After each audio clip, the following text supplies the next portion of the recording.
Hello, and welcome to Let's Meet the Virologists, a podcast about the people behind today's virology headlines. People just like you working to understand viruses and how they affect you.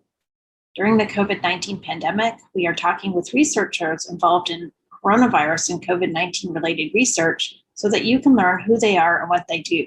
I am Larissa Thackeray, and I am hosting this podcast from America's Heartland in St. Louis, Missouri. On April 30th, 2021, with COVID surging in India, we talked with Dr. Sonam Verma, a postdoctoral research associate in the Mysore-Kar lab at Washington University School of Medicine, who has been investigating how virus infections, including SARS-CoV-2, affect pregnancy. Sonam obtained her MS in biochemistry at University of Lucknow and her PhD studying reproductive immunology at the National Institute of Immunology, New Delhi, India.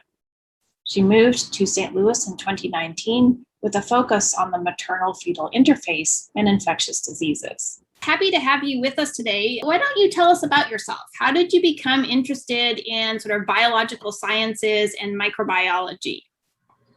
So, hello, Larissa, and thank you for having me here. I would say it's a great opportunity for me. And so my name is Sonam Verma, and I'm from India. Basically a small town from India called Barabanki, and it's in the northern part of the India. So I born there, and I did my undergraduate from University of Lucknow in biotechnology and chemistry. And I did my master's from University of Lucknow in the biochemistry. So when I was doing my master's, I was interested in research, but I was not quite sure that I will go because, it takes a lot of time and patience. And so that time I took a little break and I enrolled myself in a government program in which we used to teach underprivileged students. So I always have that thing to do something for society. So I thought it would be a good way to, start that thing.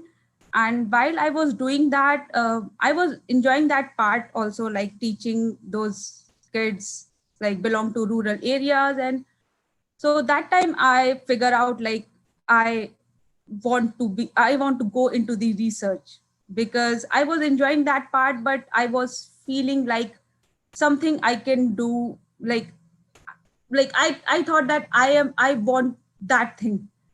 Yeah. So sometimes you have to try other things to basically know what actually you want. So and in that direction, I gave some entrance exam and I got selected one of the premier institute in India, and that's National Institute of Immunology. And so I got the admission. I was super excited. My family was very happy.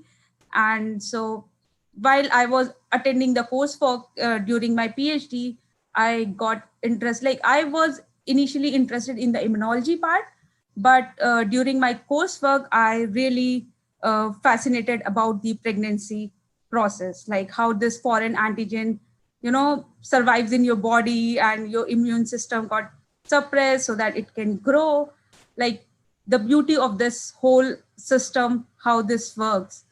So I joined lab of Dr. S.K. Gupta. They work on the reproduction part.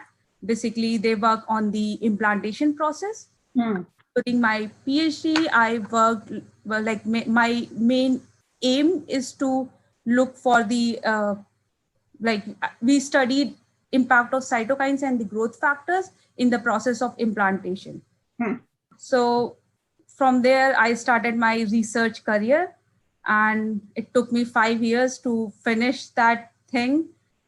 So I really enjoyed that part, and I learned a lot there, like from my boss, and that's why I'm here. And did you have science in sort of your background or in your family background? So what kind of made you go for an advanced degree in the first place? So in my family, so my father, he works in a bank, and my sisters, like everyone is settled and they went to college, like they are mostly engineers. So I am the only one who pursues science. Okay. So my mother always wants one of the kid to be a doctor. So after finishing my college, I tried for that, but somehow I didn't get it. I thought like I should, if I can't be a doctor, I can work with doctors, So I took that way. So one of the thing so in my family, nobody is from science background, but from my in-laws side, my father-in-law, he's retired now, but he was a scientist in India. So I get inspiration from him also. So he used to push me, you have to work hard, you have to publish more, and like all this stuff. Right. And so then after you finished your PhD, how did you actually get to your postdoc? Yeah, so after I submitted my thesis, I was looking for the positions because so me and my husband both from the same field, so he's a plant guy and I'm an animal person. So we decided that let's apply for the jobs, and whoever will get the position will go to that place. So I started looking for the jobs, and I got then I came in contact with Dr. Indira Maisukar, and I was really interested in the viral infection during pregnancy, how some viruses can cross this placental barrier and some virus can't. So I was really interested, and I talked to her, and she liked me, and everything works out. And so I came here in St. Louis in September 2019. After that, just pandemic happened, when I settled myself, and then this thing happened, and yeah. So to further up on that, so why don't you take us through sort of what you were in a way originally going to be working on, and then what you switched over to once the pandemic started? So, when I joined lab, I started working on a project. That project was initially started by a graduate student in the lab, and so I take over that project. Basically, in that project, we were looking at bacteria that is present at the maternal fetal interface, but that bacteria was not causing any harm to the placenta or the fetus. So I started working on that project, the immunology aspect of that project. So basically, I learned to isolate NK cells and all this work, and we found the interaction, what this bacteria is doing at the maternal fetal interface.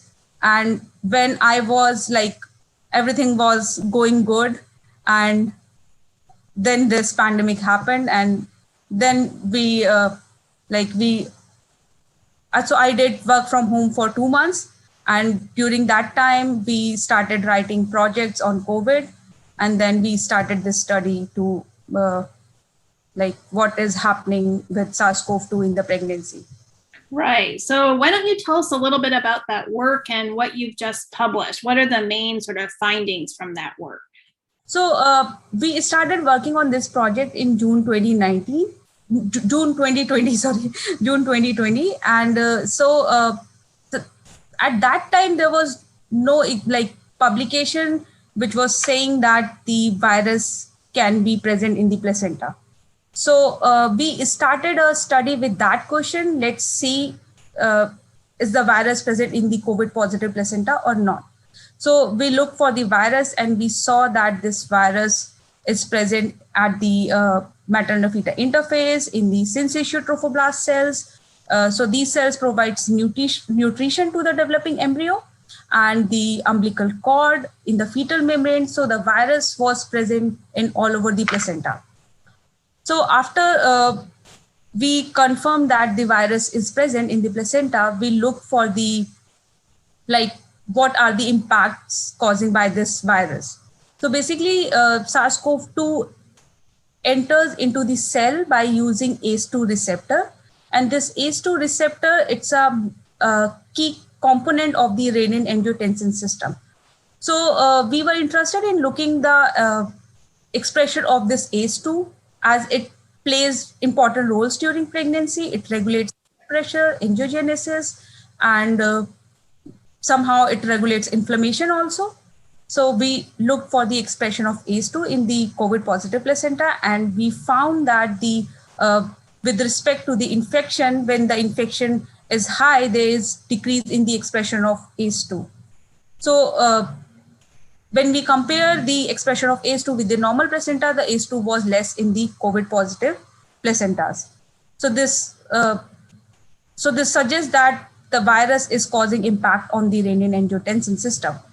So we further asked the question, what are the other impact, like what are the other factors it is causing due to infection? So we look for the expression of autoantibodies, AT1, SFLT1. These are the markers of the preeclampsia. So preeclampsia, it's a life-threatening disease that is caused by increased blood pressure and the protein in the urine. So the cases of like the preeclampsia, it's almost 3% population gets this life-threatening disease. But what we observed that in the case of COVID positive placenta, we found the increased expression of these signatory molecules of preeclampsia. So in a study, we concluded that due to infection, there is possibility of getting preeclampsia or because of the increased expression of these markers. But a study, it's like we used a small cohort because in the COVID times, it is hard to get the placenta. Like there were a lot of things were going on, but somehow we managed to get it done. Yeah. So actually, to follow up on that, how did you do? So what kind of work is this? Is this with all sort of samples that were donated by patients, or are there some studies that you did sort of in tissue culture with model systems? How did you actually do these studies? Yeah, so in a study, we used placenta from COVID positive women. We used pre-delivery serum of COVID positive women, as well as we used trophoblast cell lines. So we used pseudovirus and we look for the expression of like what is happening because we have that limitation of BSL-3 facility also. So we just stick to the things we can easily afford and easily do. So this study is combined with the placental, like the patient data combined with the in vitro assays. Right. And then just to clarify this, renin-angiotensin system that you're talking about, what is the function of that? So the renin-angiotensin system basically, the renin-angiotensin system basically regulates the blood pressure. Okay.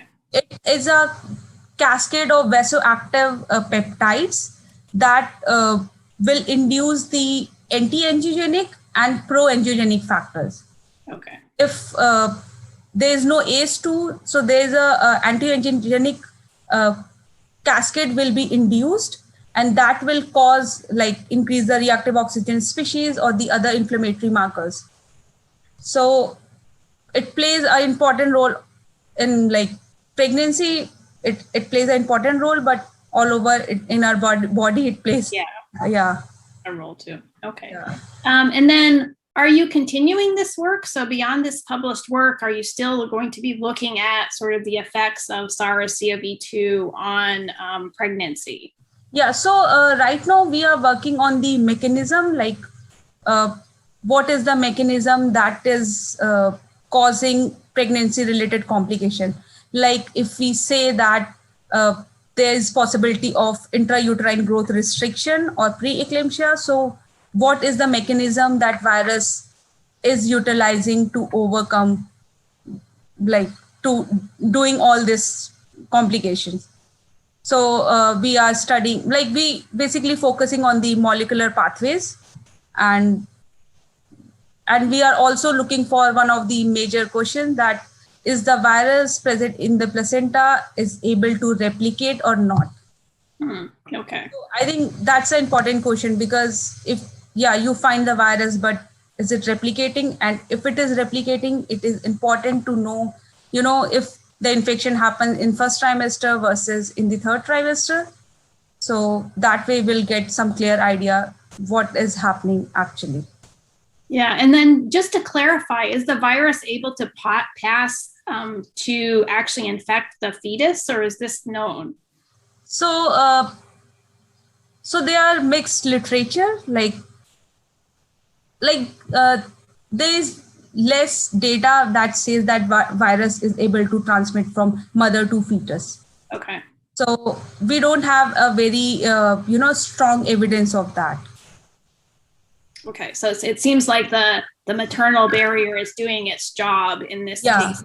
Yeah, that is surprising, I will say, because even it is present in the fetal membrane, why it is not able to go to the fetus. Right. These are the very important questions. But there's a study, I think, published recently in the JAMA Pediatrics that, so in that study, they I think they used hundreds of samples, or they collected samples from across world from the, and they showed that 30% out of the large population, 30% babies are having SARS-CoV-2, the infection. Okay.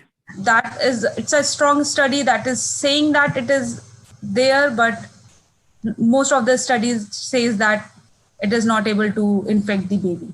So maybe upon delivery or shortly thereafter.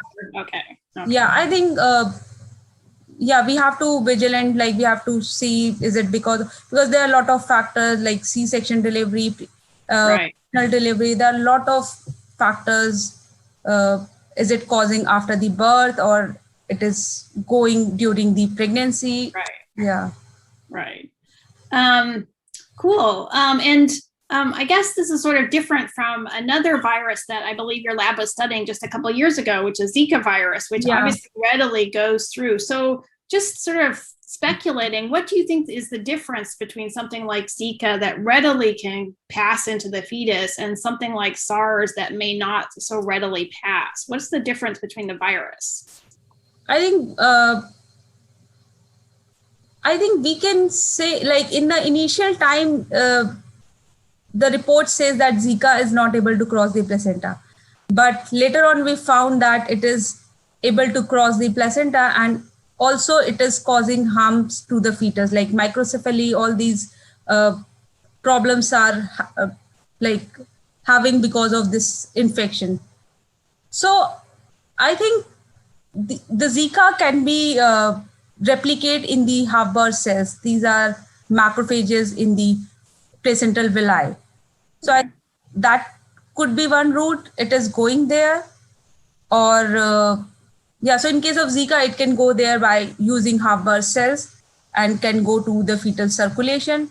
But in case of SARS-CoV-2, I think it is too early to say that, why it is not able to go there, or it is somehow the placenta is creating these cells are able to synthesize some mediators that can inhibit the replication of the virus. Right. So either like a tropism or maybe a cell restriction factor. Yeah, because these Haber cells can function in both way. Okay. Yeah, I think even after 1.5 years of the pandemic, these questions are still the research is going on, and I think we we'll see soon, I think. Yeah. Let's hope it is not able to cross the placenta. Yeah. Okay, great. Can you, I guess more generally, can you sort of describe what has been the most exciting moment in your career so far? So the most exciting moment I will say so far is when I was printing my thesis that you are going to done with your work. And as I'm the only, I'm the highest degree holder in my family. So when I did that, I was feeling, now I am on the top.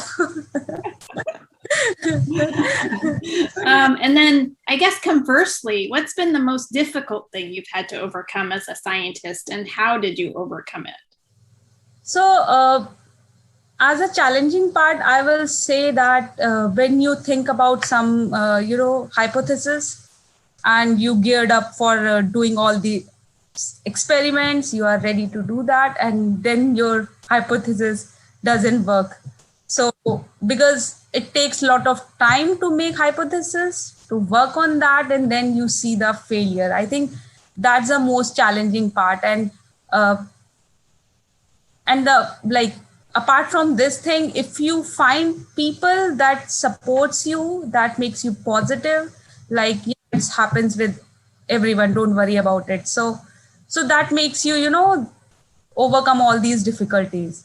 And I will say my boss, Dr. Indra Masurkar, she is really like, she supports me. Like if I say something I am not able to do that, she used to say, oh, it is fine, don't worry about it. So that those things helps you to overcome your fear and your like the anxieties that you are having because of the so I think people's support is very important, the people around you, your mentor, and right.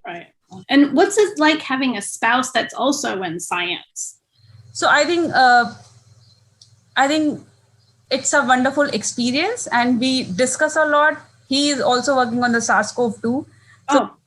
So we used to have all these discussions, and I will say he keeps me motivated. Like he is a very positive guy, so he keeps me motivated to do. Like it happens, you are good, you are doing good. So I think he is he's my strength, I can say. So he supports me, he pushes me, and I just go and see my things. Yeah, I can do it. Yeah. And then I guess sort of on a more personal level, what has the last year been like for you personally? So how has the pandemic affected you sort of as a person? So the first thing, like I'm a people person, and because of this pandemic, you can't meet people. So that's kind of depressing, but and you have to wear a mask. You can't smile to people, So it is like you can guess someone is smiling at you because they are. But initially it was really difficult. But apart from the these things, I am grateful. In that time I had the job, and after some time of lockdown I can go back to my work.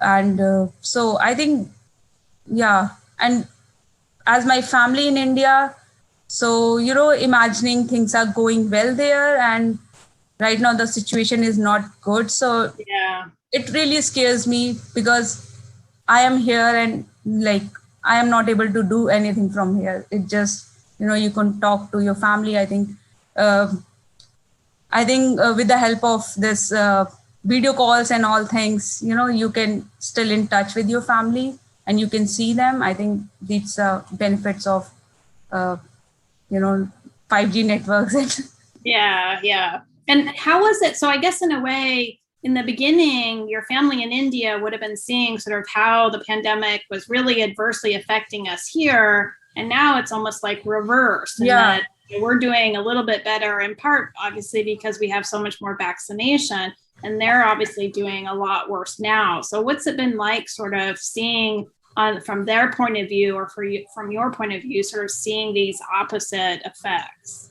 Yeah, so right now the situation in India is really it's going beyond government hands and the people's hand. Like people are really scared, and so when last year when US had highest number of the cases, they used to call me all the time. Okay, are you okay? Because whenever they see the news, they used to, they just think about me because I am in US. So I used to tell you I am fine, and St. Louis is like not crowded, and we are following all the guidelines. But right now in India, the cases are increasing, and so I used to tell him like wear mask, don't go outside, and yeah, and they got their vaccination. So Oh, good. so I think I'm hopeful, like they are doing good. So far they are doing good. They are Yeah. themselves and, on, like they are positive, things will be fine. So Yeah. So as we're wrapping up, sort of, I guess since we've been talking a little bit about vaccination, how do you talk to sort of family, friends, coworkers about vaccination? So obviously we were offered it very early at Washington University, but how do you talk to people in general about it? so my friend used to ask me about the vaccine. Like when this pandemic happened, they used to call me and they used to ask me, "Oh, why you guys are not making the vaccine?" So we used to tell, it's not like you are cooking a dish. It has a process. I used to tell them, okay, this is phase 1, phase 2, phase 3, because people don't know about all these things. Because like right now, people have idea of what scientists are doing, but before this pandemic, nobody knows antibodies, and like very few people now these days, everybody knows what is QRT PCR, so the test. So now the vaccine is in the market, but there are a lot of rumors in India, like here everywhere there are rumors like these vaccines are causing this and that. So I used to clarify them, like it is not, like these are all fake news, and so don't believe it. And I think, I try to convince myself, but ultimately it's people's decision. Yeah. I will say it is good to have vaccinated, and to save yourself and others. Yeah. So I guess so. Any last messages for our listeners, and for your point of view, how do you sort of see how things are going both here and in India? How do you see it going in the next couple of months? So I think the peak is about to come in India. I hope so. Yeah. So I wish everybody will save and they save their family. And I think government should also step up and do more things, whatever they are doing. And I think people should take care of themselves, and they have to be wise not to go outside, because in that case, you are not only hurting yourself, you are also hurting your family, or like, because, one person is going outside and that person is bringing the like infection. And so I will suggest people to be at home and maintain social distancing and wear mask and only go outside when it is required. Yeah. And then how about here? I mean, I think in Missouri, we're actually down to about 5% positivity rate. And it seems like in general, the sort of the infection rate is starting to go down. What do you see for here? So I think it is because of the vaccination, and now the CDC has approved not to wear mask, but I think I will continue to wear it, because like now I'm used to it and I don't have any problem in wearing mask. And I think if I can be safe wearing a mask, I will try to do that. Yeah. All right. Well, thanks so much. Sonam's work using samples obtained from pregnant women shows that SARS-CoV-2 likely can infect the placenta and may potentially increase risk for preeclampsia and other adverse outcomes during pregnancy. This has been Let's Meet the Virologist, a podcast about people who study viruses. This is your host, Larissa Thackeray, and thanks for listening. You can find us on Google, Apple, Amazon Music, Spotify, and other podcasts, or at lmtv.podbean.com.